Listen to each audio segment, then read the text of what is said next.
할렐루야.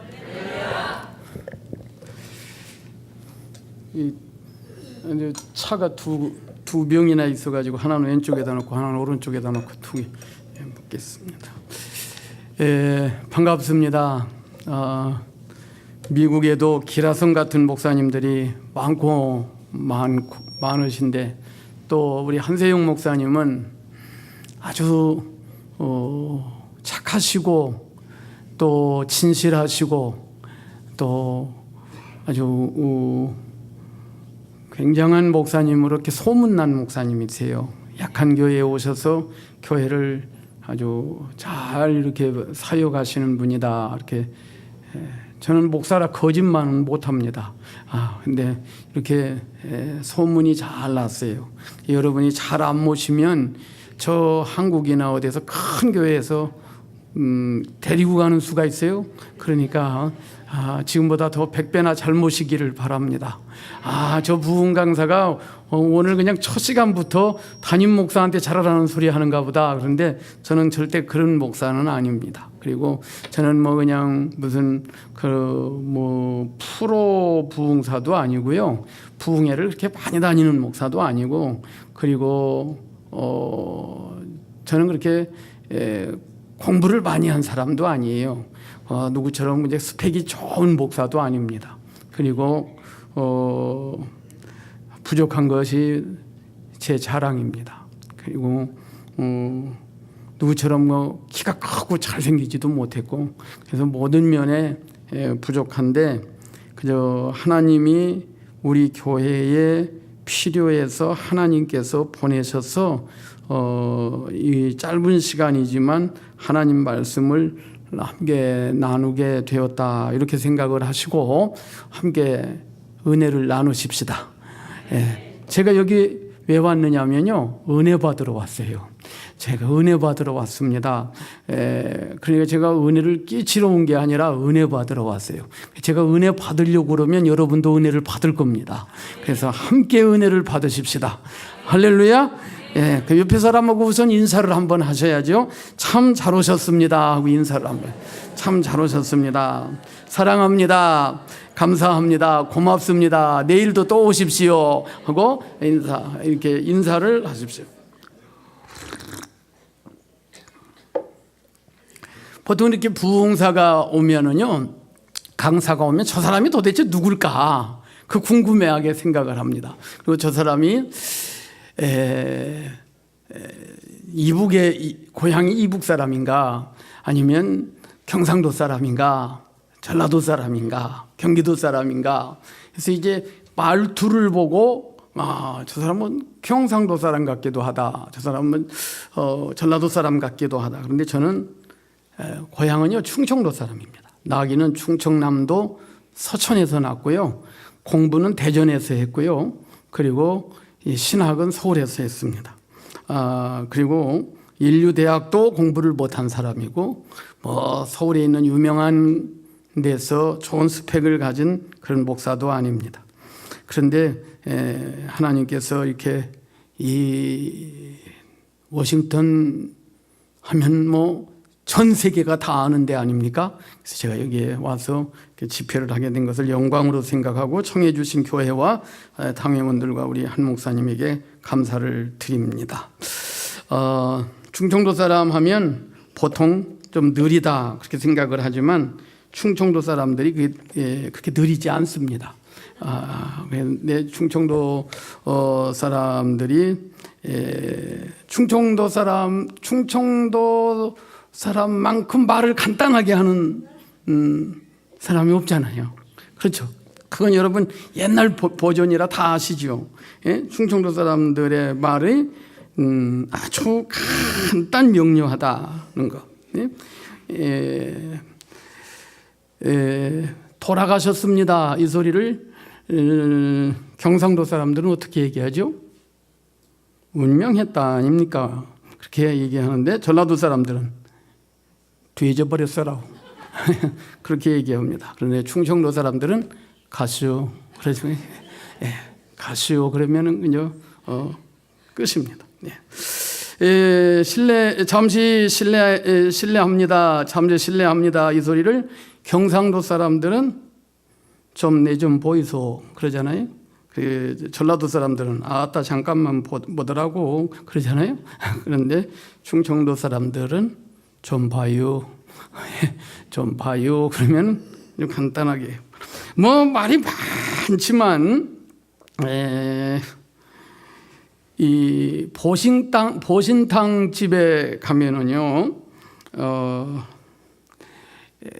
보신탕 집에서 이제 보신탕 안 먹는 사람들을 위해서 다른 것도 하는 집들이 있잖아요. 그런데 이제 보통 목사님들이 다 보신탕을 좋아합니다. 그 참 신기하죠. 왜냐하면 도둑을 잘 지키려고. 그래서 목사님들이 보신탕을 좋아하는데 보신탕 집에 이제 목사님들이 쭉 들어가면 그 보신탕 집 주인이 다 개죠 그럽니다. 다 개냐고. 다 개 보신탕을 먹겠느냐 이 소리입니다. 다 개죠. 그러면 그냥 그러면 이제 우리 다 개요. 개 그렇게 아주 간단하게 말합니다. 이 콩깍지가 깐 콩깍지인가 안 깐 콩깍지인가 이 소리를 충청도 말로는 아주 간단합니다. 깡게요 안 깡게요.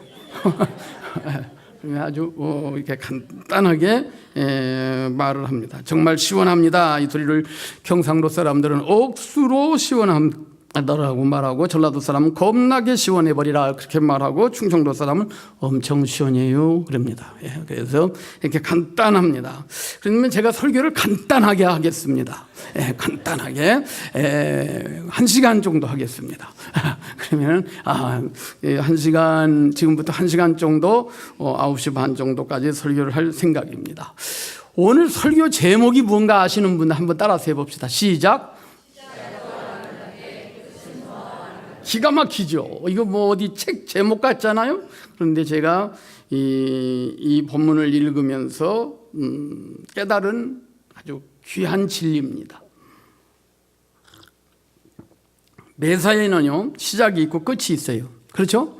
성경에 보면 하나님께서도 사시사철 또 하루에도 시작이 있고 아침 저녁, 그리고 하나님이 창조할 때도 보면 그 하루하루마다 계획을 세우셔서 시작 끝도 밤이 되고 낮이 되고 또 낮이 되고 밤이 되고 이렇게 하나님께서 그렇게 세상 만물도 만드셨습니다.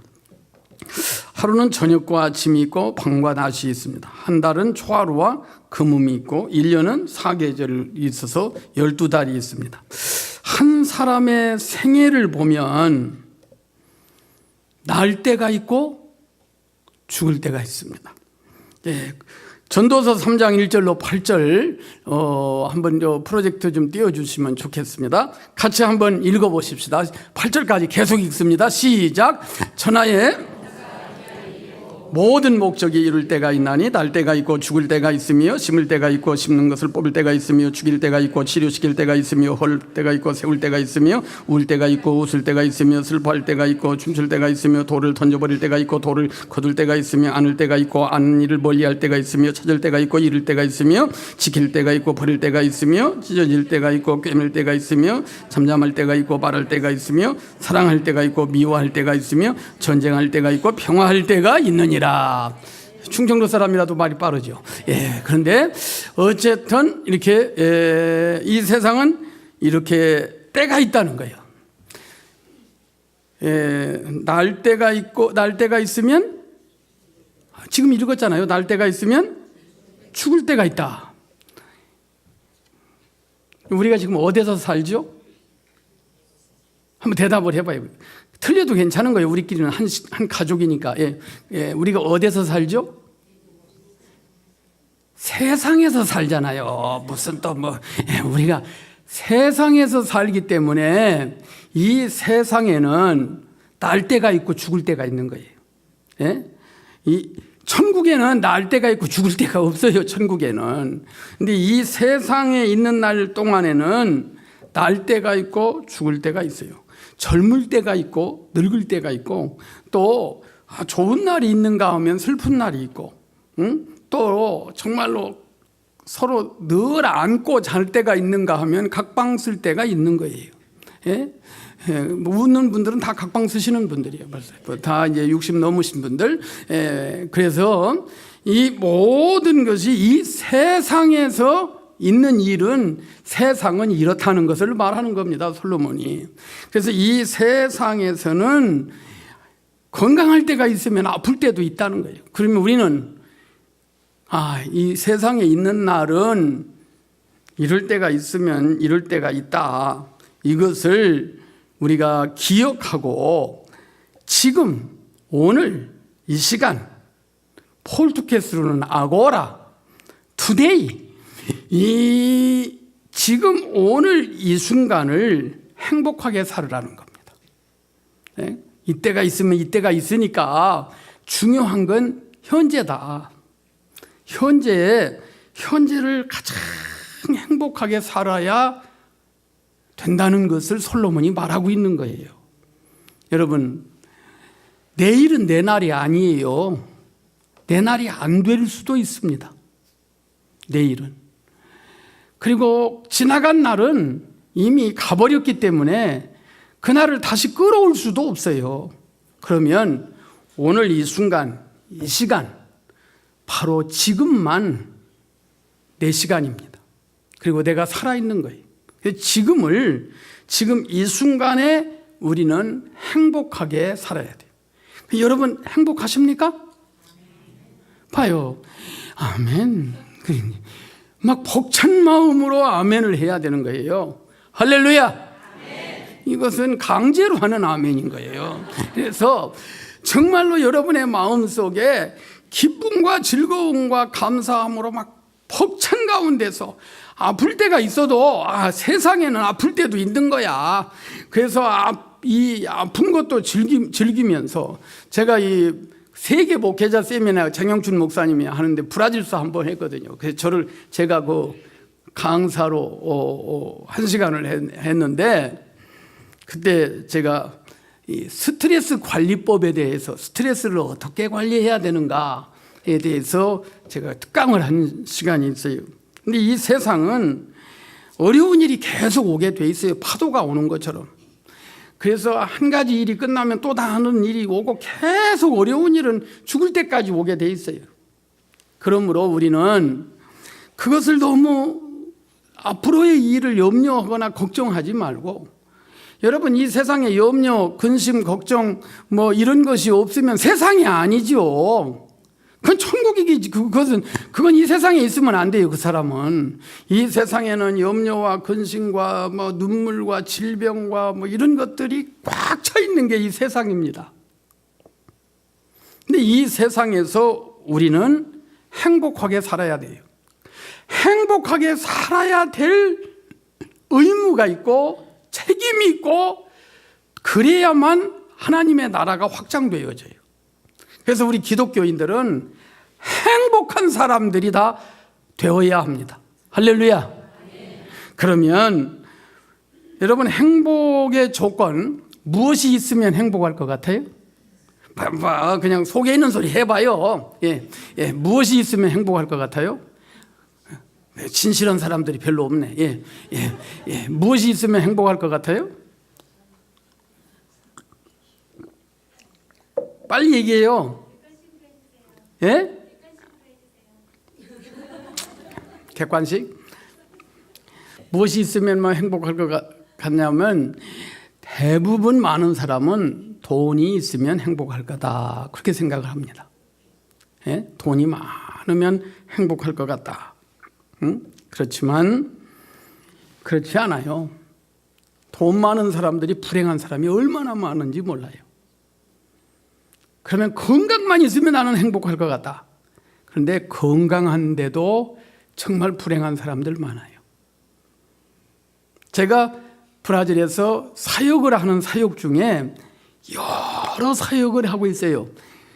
그 목회만 하는 게 아니라 그 중에 핸디캡 사역도 하고 있어요. 브라질 미랄을 제가 이제 여기도 미랄이 있잖아요. 그런데 거기를 제가 브라질 미랄을 제가 창단했어요. 이재서 박사가 저하고 친구기 때문에 제가 그것을 만들었어요. 만들어서 지금도 이렇게 잘 하고, 거기는 토요일만 하는 게 아니라 종일반으로 해요. 종일반으로. 그래서 장애우들을 다 밖으로 내어놓고 그들도 이 세상에서 행복하게 살 수 있도록 하는 그 일을 이렇게 하고 있는데, 얼마나 그들이 행복해 하는지 몰라요. 장애를 가지고 핸디캡을 갖고 있는데도. 그러면 행복은요, 어디에 있느냐면 우리의 행복은 예수님 때문에 행복한 거예요. 할렐루야. 그래서 내가 돈 때문에 행복하면, 돈 없으면 행복이 날아가 버리는 거예요. 남편 때문에 행복하면, 남편이 어느 날 죽어버리면 행복이 날아가 버리는 거예요. 그렇잖아요. 그래서 우리는 예수님 때문에 행복한 삶을 살아야 돼요. 할렐루야. 그래서 여러분, 나는 예수님 때문에 행복하다. 예수님이 내 죄를 사해 주시고 나를 위해 주시고 나를 위하여 나는 예수님과 함께하고, 예수님은 나를 지키시는 자, 아까 찬양을 우리가 이렇게 했지만은 그 예수님으로 인해서 행복감에 젖어서 사는 여러분들이 되시기를 주의 이름으로 축원합니다. 그래서 우리는 현재가 중요해요. 마태복음 21장 28절로 32절 영상에 좀 띄워주세요. 우리 한번 한 목소리로 읽으십시다. 시작. 그러나 두 아들이 있는데 맏아들에게 가서 이르되 예 오늘 포도원에 가서 일하라 하니 대답하여 이르되 아버지 가겠나이다 하더니 가지 아니하고 둘째 아들에게 가서 또 그와 같이 말하니 대답하여 이르되 실소이다 했다가 그 후에 뉘우치고 갔으니 그 둘 중에 누가 아버지의 뜻대로 하였느냐 이르되 둘째 아들이니이다. 예수께서 그들에게 이르시되 내가 진실로 너희에게 이르노니 세리와 장녀들이 너희보다 먼저 하나님의 나라에 들어가리라. 요한의 의로 토로 너희에게 왔거늘 너희는 그를 믿지 아니하였을 때 세리와 장녀는 믿었으며 너희는 이것을 보고도 끝내 뉘우쳐 믿지 아니하였도다.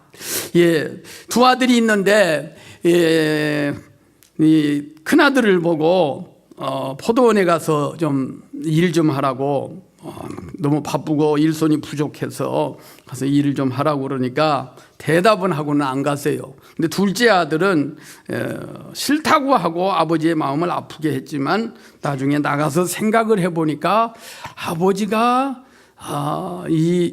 내가 포도원에 가서 일을 하지 아니하면 아버지의 마음이 아파하실 것 같다. 그래서 가서 이제 일을 했어요. 누가 아버지 뜻대로 하였느냐 이 말이에요.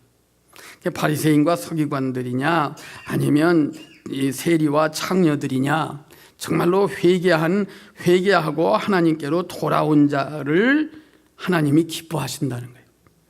예수 그리스도의 구원의 은혜와 구속의 은혜와 주님이 나를 위해 주신다고 하는 이 사실을 마음속 깊이 간직하고 예수님 때문에 내가 정말 행복한 마음을 갖고 산다면 하나님은 우리를 끝까지 행복하게 해 주십니다. 할렐루야. 그런데 오늘 본문에 우시야 왕이 나옵니다. 이 우시야 왕은 16살의 왕이 됐어요. 그래서 52년 동안 나라를 다스렸어요. 대단한 왕이죠. 그런데 이 우시야 왕의 시작은 너무 좋습니다. 그리고 그 과정도 대단했어요. 하나님의 도움을 계속 받았어요. 그런데 우시야 왕의 마지막은 처참했어요. 마지막이 비참했어요. 사람은요, 뒷모습이 아름다워야 됩니다.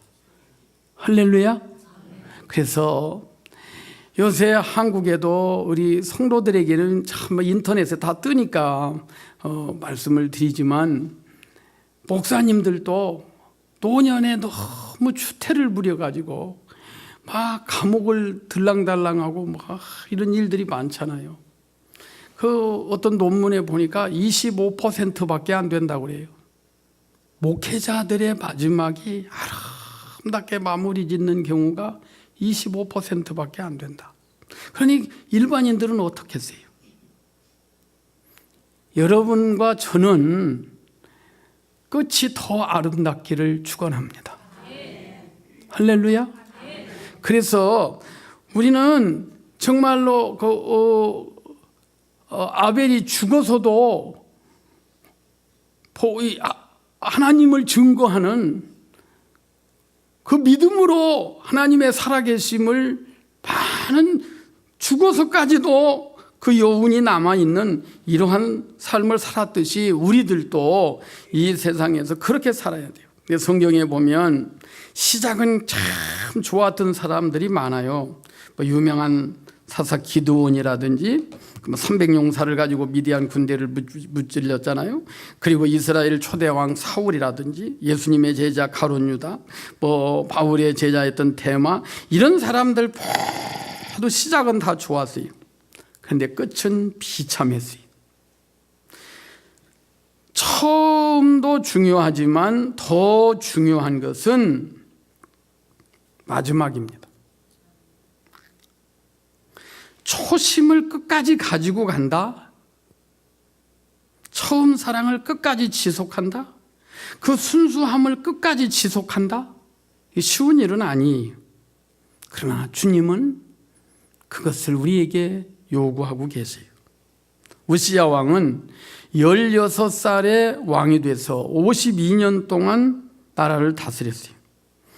그런데 하나님 앞에 4절에 보면 정직하게 행했다고 그랬어요. 그리고 얼마나 하나님의 말씀대로 나라를 다스렸어요.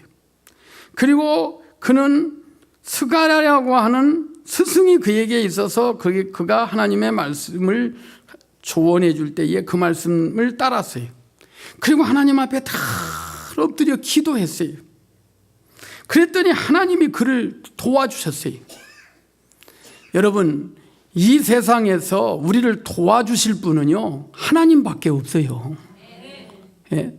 이민 와서 형제끼리 오고 가고 안 하는 사람들, 이 교회도 2가정 있는 것 같네요. 내가 그냥 해본 소리예요.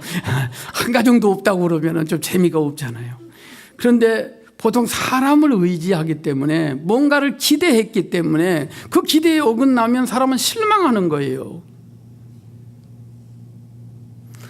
우리를 정말 도와주실 분은 주밖에 없어요. 주밖에. 잘하시네요. 예, 그렇습니다. 주밖에 없습니다. 그래서 우리를 정말로 도와주실 분은 주님밖에 없는 거예요. 근데 스가랴 이 우시야 왕은 그걸 알았어요. 알아서 그는 어떻게 나라를 다스리는 것이 하나님의 말씀대로 다스리는 건가? 하나님 앞에 어려울 때는 어떻게 이 문제를 풀어나가는가를 기도로 풀어나갔어요. 하나님이 우리에게 주신 열쇠 3가지 중에 하나, 물질의 축복을 받는 비결도 있고, 천국문을 여는 열쇠도 있고, 또 문제 해결의 열쇠, 이렇게 3가지를 하나님은 우리에게 주님을 통해서 주셨습니다. 그래서 여러분, 이 땅에서요, 참 믿음으로 살면 하나님이 영육간의 복을 주셔요. 할렐루야.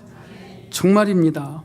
그리고 믿음의 열쇠는 천국문을 여는 열쇠고, 여러분들이 하나님 앞에 정말로 물질의 청지기로 살아서 온전한 11조 드리고 주님의 뜻대로 언제나 주의 일에 헌신하고 믿음으로 살면 하나님께서 물질의 축복을 주셔요. 그건 교역자까지 포함해서 다 그렇습니다. 그리고 또 우리가 이 땅에서 문제는 계속 있으니까, 또 난제들이 우리 힘으로는 해결할 수 없는 그러한 어려운 일들, 그런 난제가 우리 앞에 올 때는 하나님이 우리에게 주신 열쇠는 기도의 열쇠, 하나님 앞에 엎드려 금식하고 철야하고 또 하나님 앞에 매달려 기도하면 하나님이 들어주셔요. 믿습니까? 그래서 이 우시야 왕은 기도하는 왕이었어요. 그래서 하나님이 그 나라를 얼만큼 그 52년 동안 나라를 다스릴 때 얼만큼 나라를 크게 축복해 주셨냐면, 자, 영상에 띄워주세요. 역대하 26장 6절부터. 자, 우리 또 한번 아주 빠른 속도로 한번 읽어보겠습니다. 시작. 우시아가 나서 블레셋 사람과 싸우고 가드 성벽과 야브네 성벽과 수도 성벽을 헐고와 수도 땅과 블레셋 사람들 가운데 성읍들을 건축하며 하나님이 그들을 도우사 블레셋 사람들과 거주하는 아라비아 사람들과 마온 사람들을 치게 하신지라.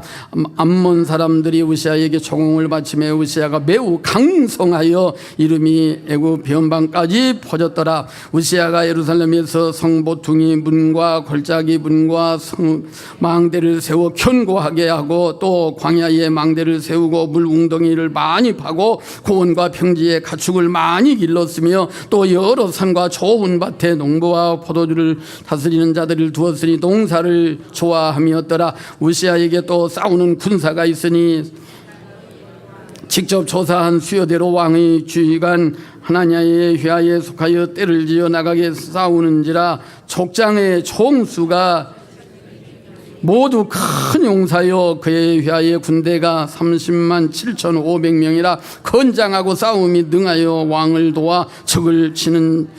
우시아가 그의 온 군대를 위하여 방패와 창과 투구와 갑옷과 활과 물맷 준비하고 또 예루살렘에서 체주 있는 사람들에게 무기를 구하여 망대와 성곽 위에 두어 화살과 큰 돌을 그의 이름이 멀리 퍼지면 기이한 도우심을 얻어 강성하여 짐이었더라. 할렐루야. 여러분, 자, 모든 면에서 정치, 군사, 경제, 외교, 그 어떤 면에서도 하나도 부족함이 없이 하나님께서 다 하나님이 복을 주세요. 오늘 성경이 그렇게 말해요. 하나님이 그를 도우사, 하나님이 도와주시면 다 됩니다. 할렐루야. 제가 비행기를 이렇게 타고 왔습니다. 진짜입니다. 비행기를 타고 왔어요. 제가 걸어서 온 게 아니고. 그런데 비행기가 떨어질 수도 있잖아요. 그러면 제가 비행기를 뜰 때는 교회 다니는 사람은 다 기도합니다. 하나님, 무사히 비행기가 이륙을 해서 또 이제 안전벨트를 하고 또 내릴 때 이제 착륙을 할 때 또 다 기도해요. 그때는 다 간절히 기도하더라고요. 그런데 하나님이 도와주셔서 여기 온 거예요. 할렐루야. 여러분, 우리가 하루를 사는 것, 지금 이 시간 사는 것, 우리가 지금까지 살아오는 것이 주님의 크신 은혜 아닙니까?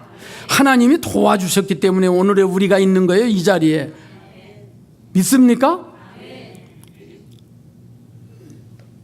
여러분이 수고를 많이 하고 공부를 많이 하고 이런 거 그래서 여기까지 온 줄 알지만 하나님이 여러분을 도와주지 아니하셨더라면 여러분은 지금 어떻게 됐을는지 몰라요.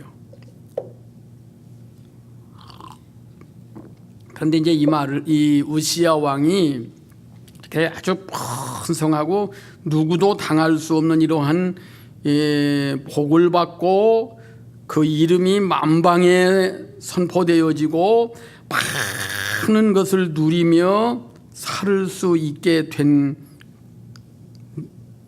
그 배경을 15절을 보면 한마디로 이렇게 요약을 해서 얘기를 해요. 15절을 보세요. 15절 하반절만 보십시다. 하반절에 보면 그의 이름이 멀리 퍼지면 기이한 도우심을 얻어 강성하여 짐이었더라. 할렐루야. 기이한 도우심이라는 말을 아십니까? 이것은 사람으로서는 이해를 할 수 없는 도움이에요. 이건 무엇으로도 설명이 불가능한 도움입니다. 그리고 이건 있을 수 없는 일이 일어나서 그것이 그 사람에게로 안겨진 거예요. 그것이 기이한 도우심입니다. 할렐루야. 예수 믿는 사람은요, 한번 제가 좀 유식한 말을 한번 할까요? 이게 워싱턴이니까 한번 따라서 하십시다. 스토리가 스펙을 이긴다. 여러분, 우리는 하나님과의 이야기가 있어야 돼요. 하나님과 나만이 아는 아주 밤을 새며 할 수 있는 하나님과 나만이 가지고 있는 이야기거리가 있어야 돼요. 스펙은 순간적으로 한순간 스펙은 반짝하는 겁니다. 죄송하지만 여기도 하버드 출신도 있을 거고 서울대학 출신도 있을 거고 공부 학위를 몇 개씩 가진 분도 계시겠지만 스펙보다 더 중요한 것이 스토리입니다. 하나님과 나와의 누구하고도 나눌 수 없는 기이한 도우심을 받은 이야기가, 이것이 우리를 천국문을 열게 하는 그 귀한 능력입니다. 할렐루야. 그래서 이 세상에서 하나님하고의 이야기거리가 없는 사람은 천국 못 가요. 천국 가서 하나님하고 대화를 해야 되는데 이 세상에서 많이 해야 돼요. 골리앗은 스펙이 좋은 사람이었습니다. 그는 누구도 그를 당할 사람이 없어요. 다윗은 스펙은 없지만 스토리가 있는 사람이에요. 하나님이 그를 자기와 함께 해주었던 이야기들이 너무 많아. 그래서 다윗은 자기의 양떼들을 사자가 물고 가면 그 입에서 꺼내오는 이런 믿음이 있었어요. 골리앗 하나도 안 무서웠어요. 하나님이 나를 위하시면 저건 아무것도 아니다. 여러분, 하나님이 여러분을 위하는 이 역사 이번에 꼭 이루어내서 미래를 준비하는 교회가 되시기를 축원합니다. 다른 교회 부흥회를 가려면 주제를 주고 목사님 이 주제에 맞게 말씀을 준비해 오십시오 이러는데 우리 한 목사님은 목사님 주제도 목사님이 정해서 주십시오. 그래서 제가 주제를 놓고 또 한 이틀 기도를 했어요. 그래서 교회를 한번 수요일 저녁에 왔다 갔기 때문에 미래를 준비하는 교회로 하나님이 나한테 힐링을 주시면서 거기에 대한 말씀을 제가 준비했습니다. 여러분들은 하나님과의 감히 말할 수 없는 이러한 기이한 도우심을 받는 이러한 스토리가 여러분들에게 차곡차곡 쌓여지시기를 축원합니다. 그러면 제가 선교 현장에서 정말로 이것은 무엇으로도 설명할 수 없는 그런 스토리가 얼마나 많겠어요. 브라질에 제가 32년 동안 선교사로서 선교를 하며 또 목회자로서 목회를 하며 대형 교회를 2개 짓고 또 이 브라질 현지인 교회를 한 7개 정도 지었어요. 적은 교회를 지은 게 아니에요. 뿐만 아니라 신학생들을 양육하고 정말로 단 한 번도 휴가를 가보거나 안식년을 가본 적이 없어요. 그리고 지금까지 이렇게 왔는데 떼강도가 4군데에서 저에게 총을 수십 발을 쏘았는데도 제가 총 한 방도 안 맞았어요. 그러니까 얼마나 이야기거리가 많잖아요. 그런데 제가 그런 얘기하지 말고 이 얘기를 하고 싶네요. 제 얘기 하나 합시다. 미안합니다. 용서하고 들으세요. 제가 세상에 태어날 때 저희 어머니가 저를 난산을 하셨어요. 그러니까 어머니가 죽든지 제가 죽든지 그래야 되는 형편에 그 옛날에 그래서 제가 이제 세상에 낳았는데 정상아로 태어나지를 못했어요. 정상아로. 그래서 이렇게 약간 참 고민이 되는 아들로 태어났어요. 그리고 우리 아버지 어머니가 참 믿음이 좋으셨어요. 그래서 부흥회하는, 옛날에는 부흥회를 월요일에 시작해서 주일날까지 했어요. 그래야 깨져. 그래야 뭔가 좀 부서지기도 하고. 그러면 저는 이제 기억도 안 나죠. 저를 이렇게 포대기에다가 싸가지고 강대 앞에 맨 앞에다 항상 갖다 놨대요. 그러니까 집회는 다 다니시는 거예요. 다녔다는 거예요. 그러면서 부흥 강사들에게 안수도 받고 기도도 하고 하나님 앞에 드립니다. 하나님 사람 만들어 달라고. 제가 5살 때까지 걷지를 못했어요. 그리고 이제 초등학교를 들어갔을 때 제가 책보를 옛날에는 보재기다가 책을 싸가지고 다녔으니까 뭐 웃는 분들도 다 그렇게 하셨어요. 그런데 보재기에다 책을 싸갖고 다니면서 제가 못 들고 다녔어요. 그래서 제 여동생 둘이 언제나 제 책보를 들고 다녔어요. 예. 참 눈물 나는 일이죠. 그러면서도 부모님들은 포기를 안 했어요. 저를 포기했다면 오늘의 제가 없었을 거예요. 끝까지 포기하지 않고 사람으로서는 할 수 없으되 하나님으로서는 할 수 있느니라. 할렐루야. 그래가지고 제가 초등학교를 다니면서 전응하기 때문에 공부를 못 따라갈 거다. 그리고 조금 바보였던 것 같은 거예요. 저도 잘 기억이 잘 안 나요. 그런데 어쨌든 그랬다고 그래요. 근데 어머니가 밤마다 글을 읽어주시고 성경을 읽어주시고 기도해 주시고 또 하나님께 매달리시고 눈물을 흘리면서 기도해 주시고 그래서 제가 점점 좋아졌어요. 그래서 공부도 따라가고 학교에 들어가서 공부를 잘했겠어요? 못했겠어요? 잘했습니다. 기적입니다, 이건. 그래서 초등학교 1학년 때요. 제가 초등학교 1학년 때부터 총회장 될 때까지 받은 모든 무슨 패라든지 상장을 다 갖고 있어요. 제 초등학교 1학년 때 상장이요. 제 이름 적고 위에 적은 사람은 학업우수 조행선량 품행방정하였으므로 이 상을 수여함. 그 1등짜리입니다. 제가 초등학교 6년 동안을 1등을 했어요. 그러니까 얼마나 하나님의 기이한 도우심이잖아요. 기이한 도우심. 네? 너무너무 기이한 도우심을 제가 받으면서 그 과정 나머지는 다 생략하고 제가 이제 목회를 하면서 브라질에서 선교사로 목회를 하면서 암에 걸렸어요. 교회를 큰 상파울에서 제일 큰 교회를 짓고 그리고 헌당을 하고 2년이 지났는데 몸이 좀 이상해서 병원에 가보니까 암이 이미 전이 돼가지고 못 산다고 그래서 제가 다 사인하고 장기 다 기증하겠다고 사인하고 우리 아들 딸이 의대 인턴 레지던트 할 텐데 다 그들에게 유언하고 그리고 이제 죽기 직전이었어요. 이제 죽으러 들어가는 거였어요.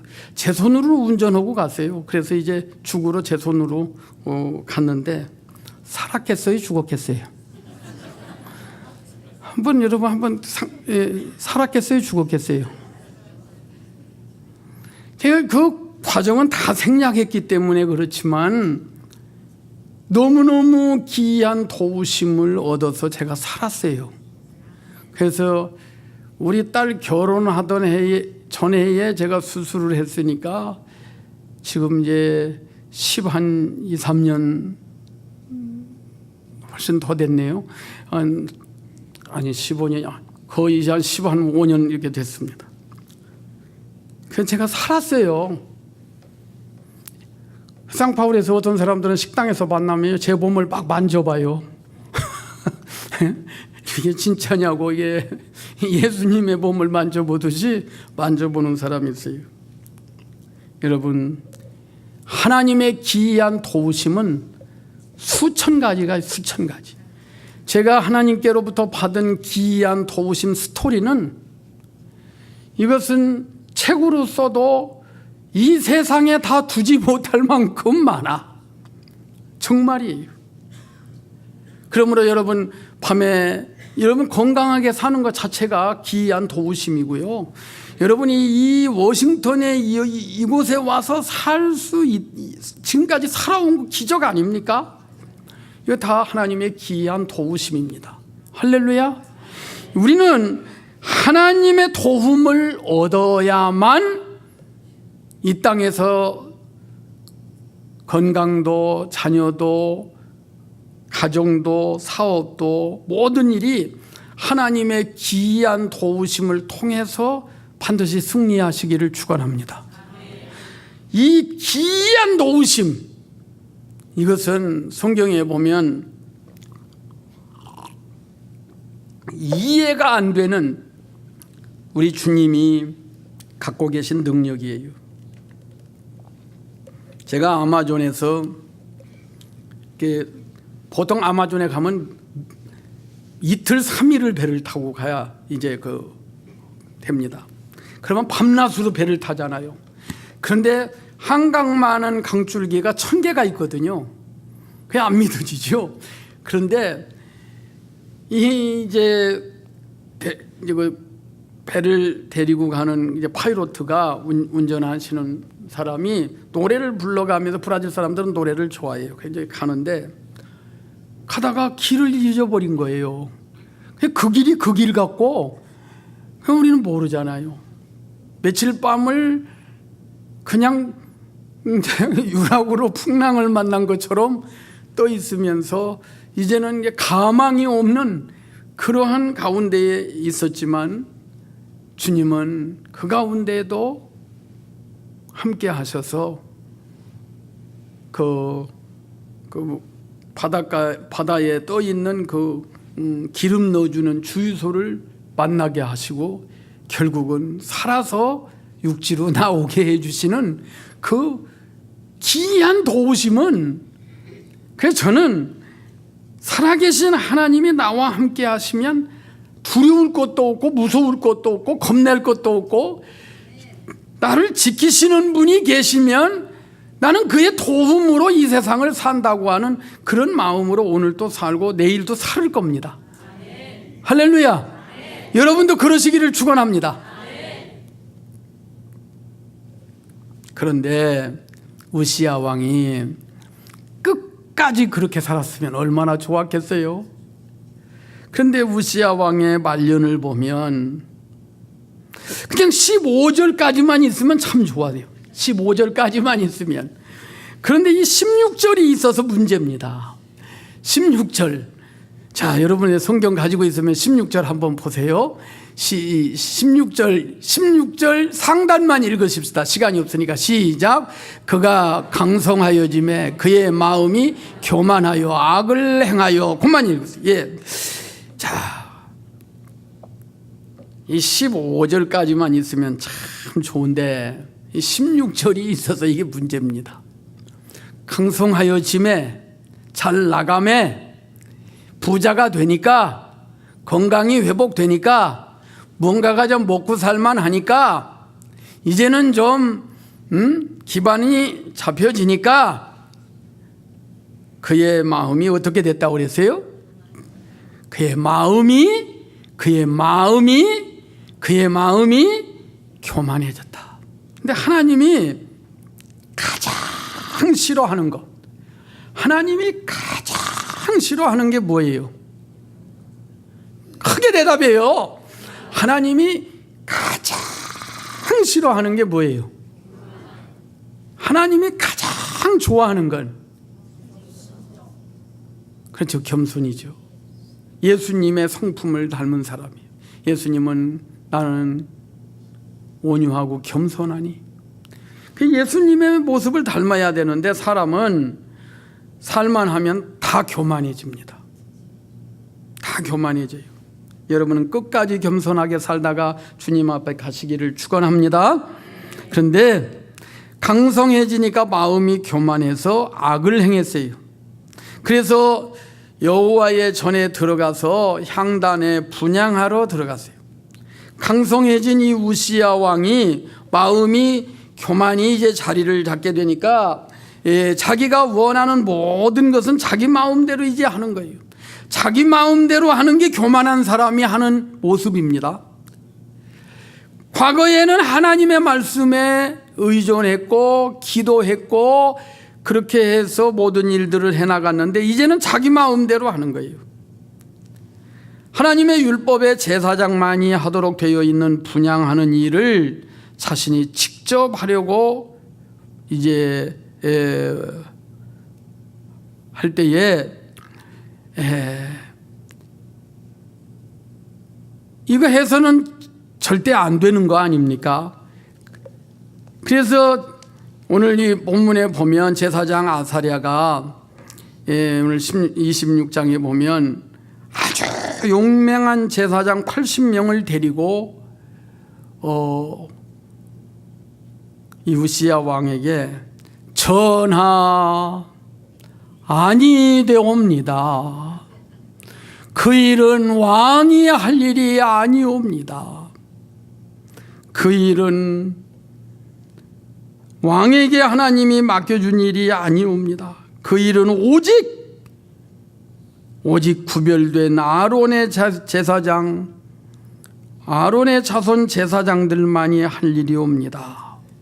그 일을 하시오면 아니 되옵니다 하고 목숨을 걸고 이 아사랴 제사장과 용맹한 제사장 80명이 가서 전하, 그때 전하라고 했겠어.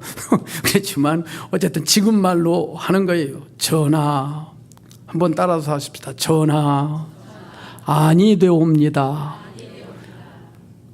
그랬으면 그때라도 깨달았어야죠. 그때에 우시야 왕이 어떻게 했어요? 혹시 성경 읽은 사람들 있어요? 화를 있는 대로 화를 냈어요. 화를 내니까 하나님이 그의 이마에 문둥병을 붙여줬어. 계급장으로. 그래서 그의 이마에 그냥 문둥병이 계급장으로 붙었어요. 이마에다가. 나병이라고 여기 지금 우리 이 프로젝트에는 써 있는데 그게 문둥병입니다. 나병하면 나쁜 사람이 걸리는 병이 아니고 문둥병이. 그래서 이마에다가 하나님이 계급장으로 붙여줬어요. 그러니까 그가 문둥병이 걸리면 왕궁에서 못 살잖아요. 그 문둥병이 걸리니까 별궁에서 평생을 살았어요. 그리고 죽어서도 옛날 성경에 보면 왕실의 묘에 장례를 지내지 못했어요. 그리고 그 옆에다가 근처에다가 묻었어요. 얼마나 비참합니까? 여러분, 인생을 이렇게 끝나는 사람 많아요. 한번 따라서 하십시다. 주여, 나는 뒷모습이 아름답게 하옵소서. 할렐루야. 그래서 사람은 살면 살수록 하나님과의 이야기가 자꾸 많아지고 하나님께서 나를 도와주시는 기이한 도우심을 수없이 맛보면서 세상을 살아가야 되는 거예요. 이 세상은 질병도 있고 끔찍한 일들도 있고 억울한 일들도 있고 답답한 일들도 있고 괴로운 일들도 있고 뭐 안타까운 일들도 있고 세상은 그런 거예요. 그게 세상이야. 그러니까 그것을 우리가 그걸 가지고 문제를 삼지 말고 그 앞에서 하나님과 내가 어떤 관계를 갖고 어떻게 살아가야 되는가를 날마다 생각하면 그 문제는 문제가 되지 않도록 하나님이 해 주십니다. 할렐루야. 여러분 마태복음 6장을 읽어보면 너희가 그의 나라와 그의 의를 구하라. 그리하면 이 모든 것, 그 앞에 무엇을 먹을까 무엇을 입을까 어떻게 살까 이 모든 것 너희에게 더해 주시겠다. 그러니까 하나님이 그의 나라와 그의 나라가 있고 세상 나라가 있는 거예요. 그런데 세상 나라를 위해서 아무리 몸부림을 치고 애를 써도 그 모든 것을 너희에게 더해주지 않습니다. 하나님의 나라를 위해서 몸부림을 치고 하나님의 나라를 위해서 믿음으로 수고하고 애쓰고 늘 고민하고 하나님의 나라를 위해서 사는 사람에게는 하나님이 이 모든 것을 너희에게 더해 주십니다. 그런데 사람들은 그건 다 빼놓고 그건 뭐 하나님의 나라 뭐 그의 의 그의 나라는 다 빼놓고 그냥 세상 나라에 내 무엇을 잘되게 해주고 주시옵소서 무엇을 요구하고 하나님한테 하나님 왜 이러십니까? 왜 나한테 이러실 수가 있습니까? 하고 하나님께 따지잖아요. 다윗도 많이 따졌어요. 시편을 읽어보면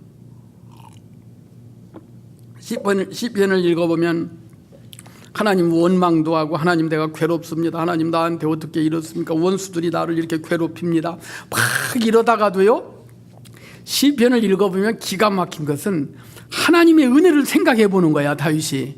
그러면 반드시 하나님은 나를 지키시는 분이다. 하나님은 나를 도와주시는 분이었다. 그 은혜를 막 생각을 하는 거야. 그러면 찬양으로 바뀌어요. 그래서 나중에는 하나님께 감사와 영광과 찬양으로 시가 맞춰져요. 사람은 어려운 일이 생기면 괴롭게 되어 있고 고통스럽고 아프게 되어 있어요. 하나님 어찌하여 나에게 이런 어려움을 주십니까? 그 말이 나오게 되어 있습니다. 그러나 한 번 더 생각을 해보면 하나님의 은혜를 생각하고 하나님이 나에게 해주신 일들을 되새겨보면 이 문제는 문제가 아니다. 오히려 하나님께 영광을 돌리고 주신 자도 하나님이시고 취하신 자도 하나님이시고 또 좋은 날 주실 때도 있고 하나님은 괴로운 날을 주실 때도 있지만 결국은 아름답게 하실 것이다라고 하는 그런 마음이 생겨지는 겁니다. 할렐루야. 그러므로 여러분과 저는 이 세상을 살 때에 절대 교만하게 살면 안 돼요. 내 마음대로 하면 안 돼요. 여러분 성경에 가장 타락했던 시기가 사사시대입니다. 사사시대를 한마디로 얘기하면 자기 소견에 옳은 대로 행하였더라예요. 자기 원하는 대로 행하는 사람은 다 교만한 사람이에요. 그러면 왜 이 우시야 왕이 왜 교만해졌는가를 분석을 해야 돼요. 우시야 왕이 왜 교만해졌을까? 그가 어려서부터 하나님의 말씀을 의지하고 기도하고 나라를 다스려서 나라가 부강한 나라를 만들었는데 왜 그가 교만해져서 문둥병이 걸려서 그냥 별궁에서 살고 그리고 끝은 비참하게 왜 맺어졌을까? 왜 교만해졌을까? 한번 생각을 해봐야 돼요.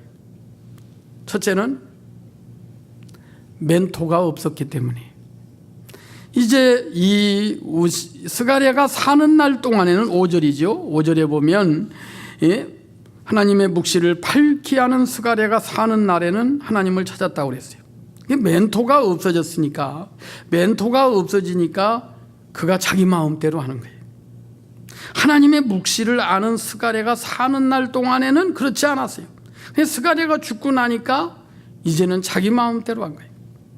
그 다음으로 왜 교만해질 수밖에 없었냐면 그가 스가랴를 통해서 하나님의 묵시를 배우고 그리고 하나님 앞에 엎드려서 기도를 했는데 자립신앙이 없었어요.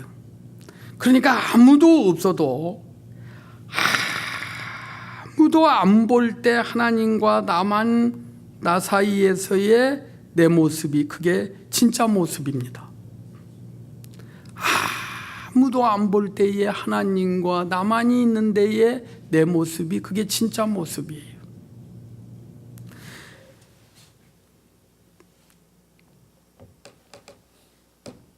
교회에 신앙 연조가 중요한 거 아닙니다. 얼마나 성숙했느냐가 중요해요. 그래서 참 신앙이 좋은 것 같은데 어떤 상황이 변화가 되면 믿음으로 안 사는 사람들이 많아요. 히브리서 5장 12절로 14절을 우리 같이 읽으십시다. 시작. 때가 오래되므로 너희가 마땅히 선생이 되어야 할 터인데 너희가 다시 하나님의 말씀을 초보에 대하여 누구에게 가르침을 받아야 할 처지니 단단한 음식은 못 먹는 젖이나 먹어야 할 자가 되었도다. 이는 젖을 먹는 자마다 어린아이니 의의 말씀을 경험하지 못한 자요 단단한 음식은 장성한 자의 것이니 그들은 지각을 사용함으로 연단을 받아 선악을 분별하는 자들이니라. 여러분, 우시야 왕은 스가랴가 죽은 후에는 자기를 좋아하는 사람들, 왕의 성공을 찬양하는 사람들, 왕에게 잘하십니다. 왕 그저 그 왕의 비유만 맞춰주는 사람들, 이런 사람들하고 손을 잡고 나라를 다스렸어요. 그리고 하나님을 버렸어요. 정말로 지금 북한에도요, 지하에서 믿음을 지키는 사람들이 있습니다. 중국에도 지하에서 믿음을 지키는 사람들이 있고, 저 모슬렘권 안에도 지금 지하에서 온갖 고난을 받으면서 믿음을 지키는 사람들이 있어요. 여러분, 정말로 교회의 목사님이 안 계시고 오늘날 이 세상이 어떤 이상한 세상이 되어버린다 할지라도 여러분의 신앙은 조금도 흔들림이 없이 하나님과의 관계가 끝까지 정상이시기를 주의 이름으로 축원합니다. 이게 중요한 거예요. 이것이 귀중한 겁니다.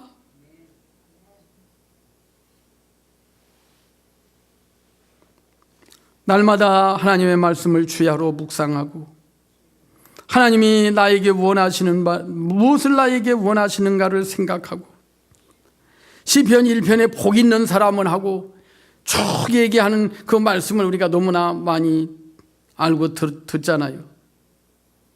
사도 바울도 정말로 내가 진리의 말씀을 옳게 분별하며 부끄러울 것이 없는 일꾼으로 인정된 자로 자신을 하나님 앞에 드리기에 힘쓰라고 그렇게 말했어요. 그는 교만하게 된 이유가 바로 멘토가 없어지고 그 다음에는 이제 하나님을 버렸기 때문이에요. 하나님을 버렸으니 당연히 기도도 없어졌어요. 기도 생활을 하지 않는 사람은 하나님의 인도를 받지를 못합니다. 기도 생활을 많이 하는 사람은 영성이 생겨요. 영성이 생겨서 기도 생활을 많이 하는 사람을 누구도 못 당합니다. 옛날에 저를 키워주었던 우리 선배들의 목사님들은 정말 기도를 많이 하셨어요. 장로님들도 정말 기도 많이 하셨어요. 몇 시간씩 기도하셨어요. 아니, 온 밤을 새우며 기도하셨어요. 기도에 실패하면 모든 것에 실패하게 되어 있습니다. 여러분, 여러분의 자녀의 문제, 가정의 문제, 무슨 사업의 문제, 부부의 문제, 모든 문제가 있거든. 하나님 앞에 가지고 나와 기도하시기를 축원합니다. 그러면 주께서 들어주시고 여러분이 알지 못하는, 여러분으로서는 해결할 수 없는 그 일을 해결해 주십니다. 저는 가끔 개업 예배를 드려달라고 그러면, 여기도 개업할 때 개업 예배 드리죠? 그럼 이제 개업 예배는 드리는데 망하면 왜 폐업 예배는 안 드려? 망하게 하신 이도 하나님이시잖아. 그러면 폐업 예배도 드려야지.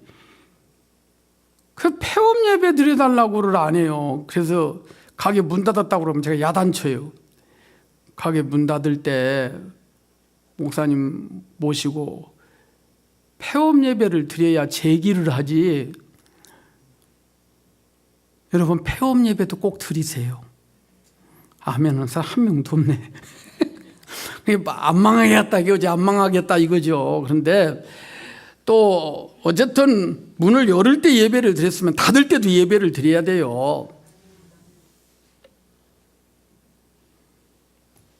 자녀가 대학에 들어가게 해달라고만 기도하지 말고 들어갔으면 졸업할 때도 하나님께 감사하며 영광을 하나님께 돌리면서 예배를 드리고 기도를 해야 돼요. 할렐루야.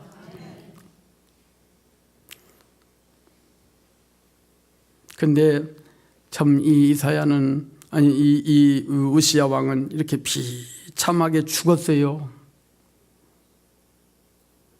여러분은 절대로 한때 잘 살다가 어느 한순간에 하나님을 버리거나 어느 한순간에 믿음을 놓아버리고 비참하게 되는 일이 없기를 소원합니다. 그런데 바로 이때 우시야 왕이 죽었을 때에 이사야가 소명을 받습니다. 이사야가 이때 하나님이 이사야를 불러요.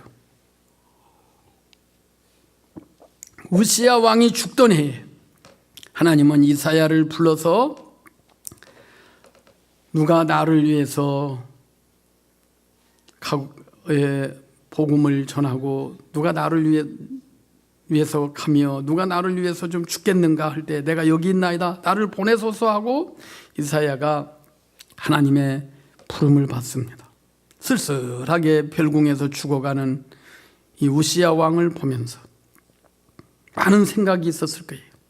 그래서 하나님께서 이 우시야 왕이 죽던 해에 이사야를 불러서 선지자로 삼으시고 귀한 예수 그리스도의 탄생까지를 정확하게 보여주면서 하나님의 나라가 어떻게 임할 것을 이사야를 통해서 우리에게 예언해 주십니다. 그렇다면 여러분과 저는 인생에 대해서 분명하게 알아야 돼요. 인생은 성경에 보면 시편 39편 2절에 객이라고 해서 객. 나그네. 히브리서 11장 13절에 보면 외국인이라고 했어요. 우리의 본향은 천국이에요. 이 세상은 여관집이에요. 제가 여기서 호텔 이렇게 준비해 주셔서 제가 잘 쉬고 있는데 거기서 계속 제가 있을 수 없잖아요. 이제 며칠 지나면은 아이고 저 강사 하루라도 빨리 가지. 이제 그렇게 생각 않겠어요? 그러니까 왜 이렇게 하루 빨리 왔지? 그렇게 그런데 이제 비행기는 너무 이렇게 조금 이렇게 그러면 비행기 값이 비싸요. 조금 아시는지 모르겠네. 그런데 여러분 어쨌든 하나님 앞에 우리는 이 세상에 영원히 있을 존재가 아닙니다. 이 세상에 내 것 하나도 없어요. 제가 밥 먹으면서도 얘기를 한번 했는데 여러분 좋은 것부터 입으세요. 좋은 것부터 쓰세요. 돈도 쓴 돈만 내 돈이에요. 거짓말인 줄 아네. 신발도 좋은 신발부터 신으시고 장롱 열고 좋은 옷부터 입으시고 그리고 그저 먹고 싶은 거 있으면 지금 잡수세요. 당장 예배 시간에 일어나서 가서 잡수지는 마시고 그래서 어쨌든 내일이라도 빨리 잡수세요. 그 다음 날은 내 날이 안 될 수가 있어요. 그 돈이 내 돈이 안 될 수도 있어요.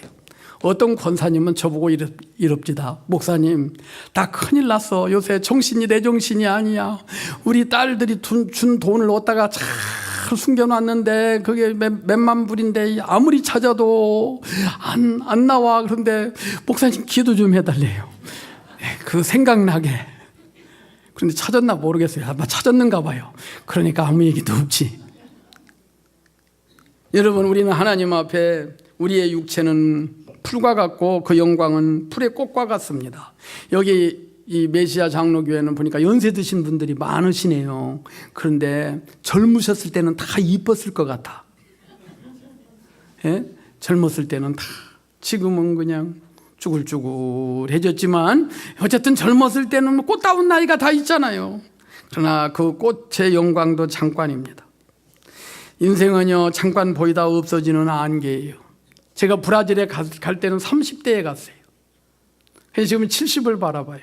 그러니까 그때의 제 모습과 오늘의 내 모습을 보면 참 인생이라고 하는 것은 그냥 잠깐 보이다가 없어지는 안개입니다.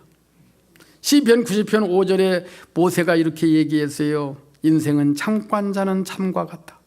한잠 자고 눈 떠보니까 인생이 다 가버린 거예요. 모세가 시편 90편 9절에서는요 평생이 일시간에 다 간다고 그랬어요.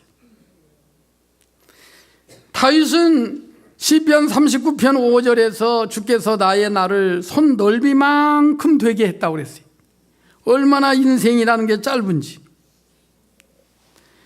욥은 욥기서 7장 6절에서 인생의 날은 배틀의 북보다 빠르다고 그랬어요. 저는 충청도 사람이라 배틀을 잘합니다. 배를 짤 때 이 북이요 왔다 갔다 아줌마들이 그 실을 감은 그 북이 정말로 뭐 총알처럼 왔다 갔다 해요. 근데 인생의 날이 배틀의 북보다 빠르다고 그랬어요. 역대상 29장 15절에 다윗은 세상에 있는 날은 그림자와 같다고 그랬어요. 그래서 머무름이 없다. 여러분, 세상은 가버리는 겁니다. 그냥 가버리는 거예요. 여러분의 부모님도 가셨잖아요. 우리도 갈 겁니다. 그러면 우리는 이 세상을 어떻게 살아야 할까요? 세상에다 무엇을 쌓아놓고 무엇을 누리고 세상에다 많은 것을 가지고 돈을 많이 벌어서 저쪽이 그 영생교회 내가 1월 달에 와 보니까 그 근처에는 막 저택들이 많더라고요. 막 집에서 밥 주는데 집 자랑하려고 밥을 주더라고요. 그런데 그 집을 가지고는 못 갑니다. 저희 교회에요 어느 집사님이 골프를 너무 좋아하시는 거예요. 골프를 너무 좋아하시다가 죽었어요. 그게 내기 골프를 했는지 먼 데서 퍼터를 했는데 들어간다 그 공이 들어갔는데 뒤로 넘어져 가지고 죽었어요. 그래가지고 장례를 하는데 그 골프 동호회가 있잖아요. 이제 골프 동호회에서 다 와가지고 세상에 있는 날에 너무 골프를 좋아했기 때문에 5번 아이언 하나 거기다가 관우에다가 놔주자.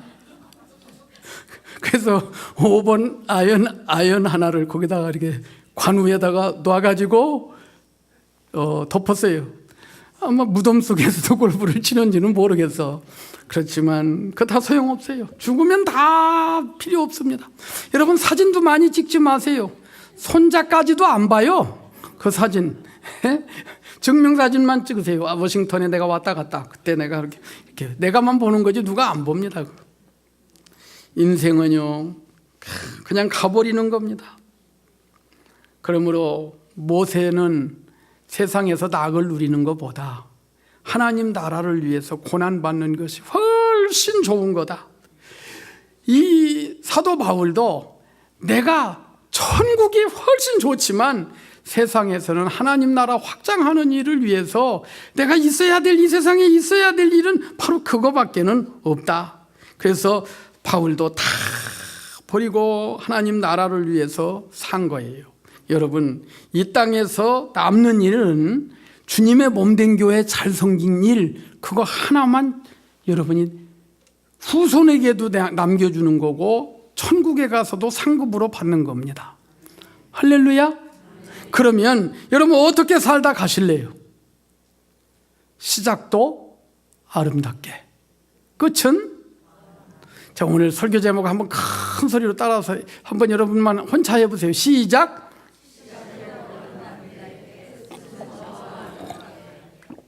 그렇게 되기를 소원하시는 분들만 아멘 합시다.